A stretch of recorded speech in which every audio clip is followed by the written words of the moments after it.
Assalamualaikum warahmatullahi wabarakatuh. Kami dari kelompok Waalaikumsalam. 2 akan mempresentasikan tugas kelompok, yaitu video presentasi, yang di mana kami mengangkat tema logika fuzzy dengan metode ANFIS. Oke, sebelum masuk ke dalam materi, kami akan memperkenalkan diri terlebih dahulu. Untuk yang pertama, saya sendiri yaitu Muhammad Rafli Maulana dengan NPM akhir 150. Dengan saya P. Prado Melsandi, NPM akhir 161. Oke, sekarang kita masuk definisi ANPIS itu apa?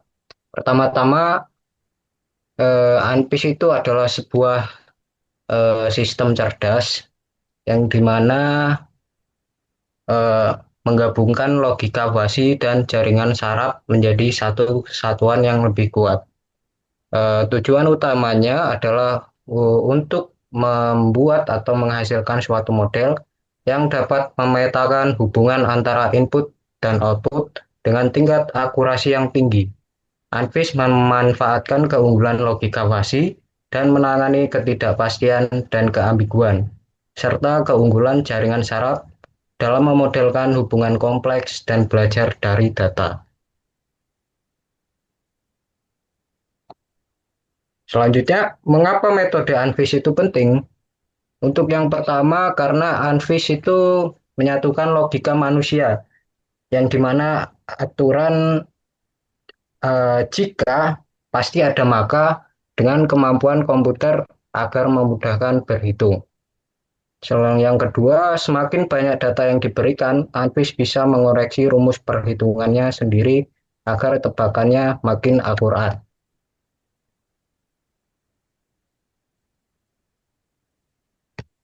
Selanjutnya, untuk studi kasus dalam dunia nyata, dalam pembakaran kalori ya di sini.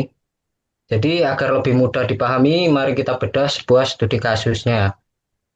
Eh, yang pertama itu menghitung kalori yang terbakar itu sebenarnya sangat kompleks dan sebenarnya bersifat non linear. Itulah mengapa metode ANPIS sangat cocok digunakan di sini. Nah, dalam studi kasus ini itu kita memiliki dua variabel input. Yang pertama durasi dalam kurung X atau menit latihan dengan rentang minimum 10 hingga maksimum 60 menit. Untuk yang kedua itu intensitas dalam kurung Y, yang dimana detak jantung dalam satuan BPM dengan rentang 80 hingga 180 BPM. Sementara variabel outputnya itu adalah jumlah total kalori yang terbakar dalam satuan KKAL. Nah, sistem ini itu bekerja menggunakan dua aturan utama atau rule. Rule yang pertama, jika durasi singkat dan detak jantung rendah, maka fungsi kalori adalah F1 sama dengan 1,5 X tambah 0,5 Y plus tambah 10. Nah, kemudian untuk rule kedua, jika durasi lama dan detak jantung tinggi, maka fungsi kalori adalah eh, F2 sama dengan 3,0 X plus 1,0 Y plus 20. Nah, secara struktural proses ini akan melewati 5 layer utama di dalam jaringan NFIS, mulai dari fasifikasi, rule layer, normalisasi, diffusifikasi hingga output layer. Nah, selanjutnya slide ini akan dijelaskan oleh teman saya. Oke, pada penyelesaian perhitungan untuk studi kasus nyata. Untuk yang pertama kali di sini kita akan melihat variabel inputnya terlebih dahulu. Yang pertama itu yang telah dijelaskan oleh teman saya tadi. Yang pertama durasi. yang dengan satuan menit untuk rentang minimum yaitu 10 dan maksimum 60. Yang kedua intensitas dengan satuan BPM minimum 80 sampai 180. Yang untuk variabelnya di sini yaitu ya tentu saja menghitung jumlah kalori yang terbakar. Dan rho-nya kedua di sini yang telah dijelaskan oleh teman saya tadi. Nah, untuk yang pertama yaitu menghitung layar diversifikasi atau yang disebut juga sebagai menghitung fungsi keanggotaan. Untuk yang pertama di sini karena kita kasusnya hari ini yaitu latihan selama 30 menit dengan detak jantung 140, maka untuk fungsi keanggotaan pertama yaitu kita akan menghitung fungsi durasi atau durasi dalam latihan. Nah, di sini karena tadi kasus kita yaitu 35 menit, maka X di sini 35. Oke, untuk yang pertama yaitu kita akan mendapatkan fungsi keanggotaan pertama yaitu dengan durasi singkat. Nah, di sini dihitung dengan rumus maksimal atau maksimal dari rentang nilai yang didapat dari eh, kasus variabel input tadi yaitu 10 sampai 60.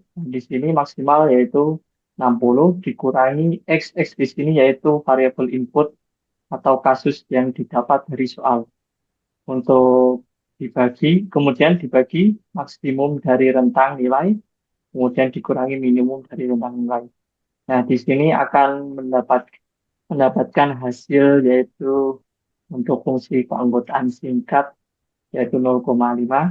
Untuk yang selanjutnya yaitu pada durasi lama atau fungsi keanggotaan lama yaitu di sini rumusnya X dikurangi minimum rentang dibagi maksimum dikurangi minimum rentang nilai. Dan kemudian akan menghasilkan nilai 0,5. Nah, untuk yang selanjutnya itu fungsi keanggotaan dari intensitas atau yang di sini disebut juga dengan detak jantung. Nah, untuk inputannya di sini yaitu 140, maka untuk menghitungnya sama seperti tadi pada fungsi anggotaan rendah, di sini rumusnya yaitu maksimum rentang dikurangi Y atau inputan dibagi maksimum sampai minimum rentang.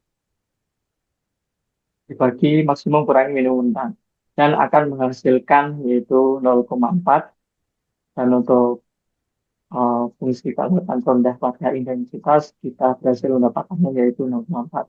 Terus yang selanjutnya yaitu pada fungsi keanggotaan kedua yaitu tinggi, yaitu rumusnya Y atau variabel input dikurangi minimum atau nilai minimum dibagi nilai rentang maksimum dikurangi nilai rentang minimum dan akan menghasilkan fungsi keanggotaan tinggi yaitu 0,6.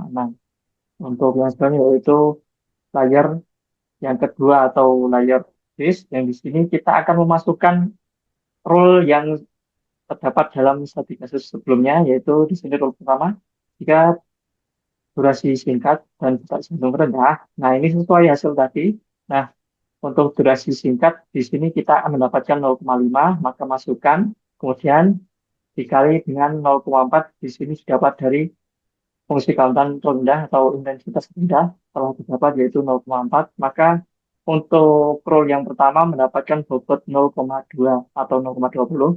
Untuk yang row kedua di sini jika durasi lama dan detak jantung tinggi, nah ini tadi sesuai yang sudah didapat, maka akan row kedua akan mendapatkan bobot yaitu 0,3 atau 0,30.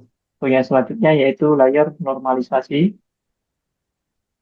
Nah, di sini untuk layar normalisasi bertujuan untuk menghitung total bobot serta menghitung bobot ternormalisasi berdasarkan hasil dari layar sebelumnya. Nah, untuk menghitung total bobot rumusnya yaitu total bobot hasil sebelumnya yaitu 0,2 ditambah dengan 0,3 dan akan mendapatkan hasil 0,5. Nah, untuk menghitung bobot ternormalisasi di sini rumusnya yaitu bobot roll pertama dibagi dengan total bobot. Nah, di sini bobot roll pertama yaitu 0,2 dibagi dengan total bobot 0,5 maka hasilnya 0,4 sama seperti bobot pertama. Untuk bobot kedua di sini memasukkan input dari hasil bobot roll layer sebelumnya yaitu 0,3 dibagi dengan total bobot 0,5 maka hasilnya 0,6. Dan selanjutnya untuk layer keempat, di sini layer keempat juga disebut sebagai layer konsekuen. Pada dasarnya layer keempat juga bisa mengikutkan diversifikasi, akan tetapi di sini diversifikasi kita masukkan dalam layer kelima. Nah, untuk layer keempat di sini menghitung nilai keluaran atau output dari setiap aturan. Nah, untuk sesuai yang tadi kasus sebelum tadi, yaitu jika durasi singkat dan detak jantung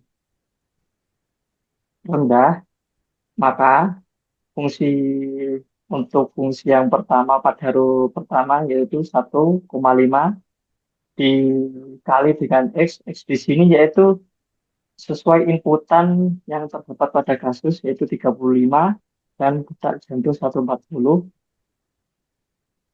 maka akan mendapatkan hasil untuk fungsi row yang pertama yaitu 132,5 dan row yang kedua yaitu 265. Oke, untuk yang selanjutnya yaitu layer terakhir atau diversifikasi menggabungkan semua perhitungan dari layar sebelumnya menjadi satu nilai tunggal. Nah, di sini kita menggunakan rata-rata terbobot, yaitu mengalihkan bobot ternormalisasi yang didapat dari layar 3 dengan nilai fungsi konsekuen pada layar 4 dari setiap rule. Nah, di sini untuk menghitung atau diversifikasi diberi rumus itu untuk bobot ternormalisasi dikali fungsi row pada layar keempat atau konsekuen pertama ditambah dengan bobot normalisasi kedua dikali fungsi row kedua dan kemudian akan mendapatkan hasil 212. Jadi untuk kesimpulannya di sini hasil dari perhitungan metode ANFIS dengan menggabungkan logika fasi dengan jaringan saraf tiruan maka dapat disimpulkan bahwa latihan selama 35 menit dengan intensitas latihan atau detak jantung 140 BPM akan membakar kalori sebesar 212 kilokalori. Oke, sekian dari kelompok kami. Jika ada salah kata atau kurang jelasnya dalam penyampaian informasi yang diberikan, kami minta maaf. Wassalamualaikum warahmatullahi wabarakatuh.